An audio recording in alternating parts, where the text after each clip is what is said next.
Thank you, friends, comrades, fellow workers. I remember the first time that I ever had a copy of the printed edition of Workers' World in my hand. I couldn't put it down. I treasured each issue. Even though I knew that it was important to spread the word, I found that it was very difficult to give away one of my issues of Workers' World newspaper. Growing up in Miami, when I was won over to the ideas of Marx, Engels, and Lenin, it was impossible to find any literature by any of these revolutionaries, much less of revolutionaries in the United States that had done so much to put some of those theories and ideas into practice right here at home. I was about 15 years old when I first stumbled upon Workers' World newspaper. I was surfing the net, and I came upon a site that was titled Defend Socialist Cuba. I was starving for any information from or about Cuba other than what was cranked out by the bourgeois press, especially the media in Miami. The page had a link to Workers' World News Service, and I subscribed to the printed edition immediately. As a teenager just learning about the world, the paper was an invaluable source of information for me. I always felt with the deepest conviction that the world we live in was not right, and that people needed to stand up to make it right. The pages of Workers' World newspaper were the first to show me pictures of mass rallies and demonstrations that were not just historical abstractions, but were actions that were actually happening at the time that I was reading it. With young black and brown faces courageously taking a stand and fighting back against injustice. From its pages, I learned about a man named Mumia Abu Jamal who was fighting for his life in a dungeon in Philly's death row. I also learned about a native fighter named Leonard Peltier, unjustly imprisoned like so many other oppressed people in this country. Aside from elevating my consciousness, each image, photograph, headline, and article gave me the confidence to stand up for my beliefs and made me realize that I was not alone. Revolution no longer seemed like a castle in the sky. If newspapers like ours were not around, I might have never felt empowered to challenge the status quo and may have never even joined the movement. After 50 years of publication, Workers' World newspaper today has about 5,000 subscribers, and the website has 250,000 readers every month. We need millions more.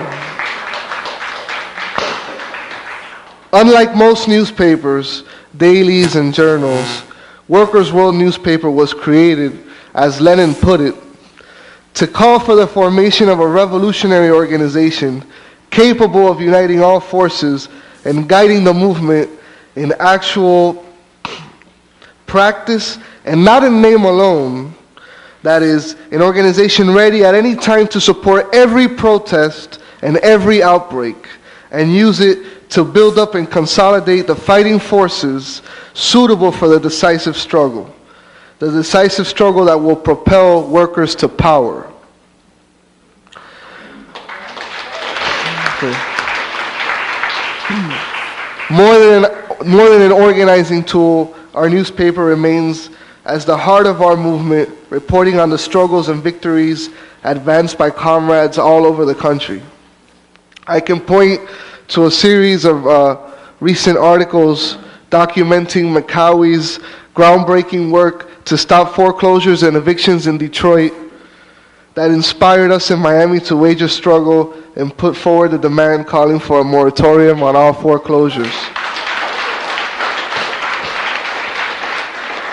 Florida ranks third in the country for the highest amount of foreclosures. When we read about our comrades' success in stopping Ruby Curl Pinkin's foreclosure, I knew that we'd like to try something like that in Miami. One of the things that we were really wanting to work on together was the foreclosure crisis. And it was one of the things that I was really proud of was that it was only my newspaper, Workers' World newspaper, that I was bringing into the meetings, that we were leading in some of these struggles. And all of these other organizations that I was working with, they were not even involved in any of these struggles, but they really wanted to get active, and they didn't know what to do. And I said, look, in Detroit and Michigan, there's this organization, McCowie, and look at all the stuff that they're doing. And at first, I know that they were a little bit skeptical, but I showed them the newspaper, and they started reading, and they read about Ruby Curl Pinkins. And before I knew it, people from the SP and former members of the Socialist Workers' Party were calling Jerry Goldberg for advice on how to stop a foreclosure for a comrade that was about to lose their home to Countrywide Mortgage Company. So I believe that the Workers' World newspaper, our organ, I believe that it's one of the most important tools to organize, to recruit, and to elevate people's consciousness, and to have comrades from all over the country not only see what other people are doing, but also to show the victories of the struggles that we're waging. Because if we were to believe the bourgeois press and the bourgeois media right now, no one's doing anything, there's no protest going on, but in reality, underneath the surface, there's a boiling pot that's ready to burst. And bosses beware. I believe we're entering a period more than just radicalization. I believe we're going to enter a revolutionary situation pretty soon. So, comrades, my biggest thing is read Workers' World, get it out, have everyone find out about it, because it's the best newspaper, the best communist newspaper here in the United States.